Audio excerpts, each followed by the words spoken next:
So আসসালামু আলাইকুম সবাইকে। আজকে আমি আর রনি এবং আমাদের অনেক বন্ধু বান্ধব মিলে আজকে এসেছিলাম আর কি কলেজে। তো সেখান থেকে প্ল্যান হলো হঠাৎ রাতভর শাহবাগে আড্ডা দেবো এবং পিএসসিটা ঘুরবো। আসলে এইসব ছোটখাটো জিনিসগুলো মানুষের জীবনকে খুবই আকৃষ্টতম করে তোলে এবং আমি মনে করি কি এইসব ছোটখাটো মুহূর্তগুলো জীবনের একটা সময় গিয়ে আমরা হয়তোবা চিন্তা করব যে না, আমরা এমন একটা দিন ছিল আমাদের, আমরা 4-5 জন বন্ধু বান্ধব মিলে আমরা রাতভর আড্ডা দিয়েছি হুম। এবং রাতভর ঘোরাফেরা করেছি। তো এই ঘোরাফেরাতে আজকে আমরা একটা বিষয় সেট আপ করেছি। বিষয়টা হলো আমরা আজকে জীবন সম্পর্কে কিছু একটা বলবো। তো সেই বিষয়টায় আজকে আমরা বলার চেষ্টা করব জীবনটা আসলে কি? জীবনটা আসলে কি। জীবনটা আসলে আপনার কিভাবে উপভোগ করা উচিত? আমাদের ব্যক্তিগতভাবে আমার অভিজ্ঞতা থেকে যদি আমি বলি, আমরা যে যাই করতেছি, পড়াশোনা করতেছি, কেউ চাকরি করতেছি, নির্দিষ্ট একটা গন্তব্য কারোই জানা নেই। এটা জীবনের অনেক বড় একটা ফ্লেক্স, যে নির্দিষ্ট যে গন্তব্য, এই গন্তব্যটা কারোই জানা নেই। তো জীবন যেখানে নিয়ে থামাক আপনাকে, আপনি এই যে লাইফটা, রাতের প্রায় 2টা, আমরা 4-5 জন বন্ধু একসাথে হাঁটতেছি, আড্ডা দিতেছি, আবার এখানে সবাই পড়াশোনা, চাকরি বাকরি, কেউ কোনো না কোনো কাজ নিয়ে আছে, কাজও করতেছে, ফ্যামিলির সময় দিতেছে। তো এইটাই হচ্ছে জীবন। আপনি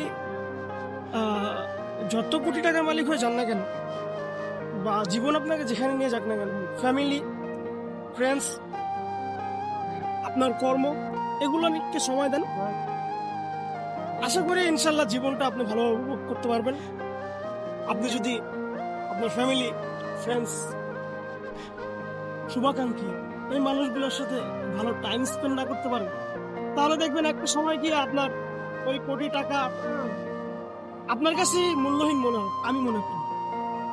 হ্যাঁ, এটা আমারও মনে হয় যে প্রিয় মানুষদের সাথে সে কাটানো মুহূর্তগুলো আমি যদি আমার শেষ বয়সে যদি প্রতিফলনই না করতে পারি, যে আমি তাদের সাথে কিরূপ ব্যবহার করেছিলাম, আমি তাদের সাথে কি সময়টা কাটিয়েছিলাম, ভালো না মন্দ না ঝগড়া টাইপের কিছু সময়, আসলে এই ভালো মন্দ ঝগড়ার সময়গুলো জীবনের একটা সময় মনে পড়বে এবং অনবরত আপনি হাসতেও থাকতে পারবেন এবং এটাই সুখ। আসলে এটাই বাস্তব। আমরা অত্যন্তই ছোট মানুষ, আমাদের মুখে বেশি কথা আসলে শোভা পায় না। তো কিন্তু আমরা এই 20-25 বছর 20-21 বছর বয়সে যা দেখেছি, আমরা সেই টপিকের উপরে আসলে বলেছি এবং ভবিষ্যতেও বলবো আমরা। তবে আজকালকার মানুষ যেরকম হয়ে গেছে, আগে দেখতাম মানুষ বাসায় মেহমান আসলে তাদেরকে অত্যন্ত মানে সাদরে গ্রহণ করত। এখন বাসায় মেহমান আসলে আহ, কেউ কেউ কেউ এমন অখুশি হয় যে আজকে কেন আসলো, কালকে আসতে পারতো, তার পরে হয়তো অনেক আসতে বড় পারতো। ক্ষতি হয়ে যাচ্ছে। আরো অনেক বড় ক্ষতি হয়ে যাচ্ছে। আসলে এই যে আত্মীয়দের সময় দিতে না পারা এবং টাইম স্পেন্ড না করা, এগুলো আসলে জীবন থেকে মিস হয়ে গেলে না, একটা সময় পরে আপনি খুবই আফসোস করবেন, কিন্তু তখন আসলে আর কিছুই করা থাকবে না, তখন বড্ড দেরি হয়ে যাবে। জীবনে আরেকটা গুরুত্বপূর্ণ জিনিস আমি যেটা উপলব্ধি করছি, এই যে বলে না লোকে যে আমাদের 10 বছরের ফ্রেন্ডশিপ, 20 বছরের ফ্রেন্ডশিপ, 15 বছরের ফ্রেন্ডশিপ, আসলে সময়টা ম্যাটার করে। আপনি লাইফের কোন মুহূর্তে গিয়ে সঠিক মানুষ পেলেন, বা আপনি এমন কাউকে পেয়ে বসলেন যার মেন্টালিটি আপনার মেন্টালিটির সাথে অনেকটা যায়, বা আপনি স্বাচ্ছন্দ্যে তার সাথে প্রাণ খুলে আড্ডা দিতে পারতেছেন, জীবনের ফ্লেক্সটা এটা। এটাই আপনি 10 বছরের ফ্রেন্ডশিপ আছে আপনার, কিন্তু দেখবেন যে তার সাথে আপনার ওরকম একটা বন্ডিং নেই। 10 বছরের ফ্রেন্ডশিপ আছে, সে আপনাকে ভালোভাবে বুঝে না, সে কিন্তু আপনার রিয়েল ফ্রেন্ড হইতে পারলো না। একটা সময় ফিক্সড হইলো আপনাদের ফ্রেন্ডশিপে যে 10 বছর, 20 বছর, 15 বছর, কিন্তু সে আপনার মানুষটা হইতে পারলো না সঠিক। কখনো এটা বলা উচিত নয় যে আমার ছোটবেলার বন্ধুগুলাই রিয়েল বা হুম। এগুলো। আসলে অনেক বন্ধু আছে যারা ছোটবেলা থেকে থাকলেও তাদেরকে পরবর্তীতে কোনো বড় জায়গায় যেতে সাহায্য করে না। এটাই আসলে কি, এটা হিংসা। যে আমার ছোটবেলার বন্ধু আমার সে যে উপরে চলে যায় তাহলে এটা আবার কেমন দেখায়, এগুলো এগুলো আসলে হিংসা।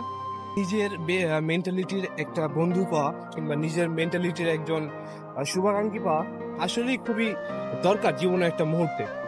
তাতে করে আপনি জীবনের আসল মুহূর্তটা উপলব্ধি করতে পারবেন এবং আপনি কি করতে চান তার সাথে সেই বিষয়ে অনবরত কথা বলতে পারবেন obviously.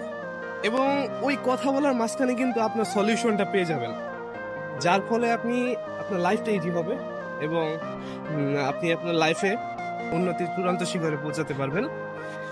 So this is life, this is what I say, this is life.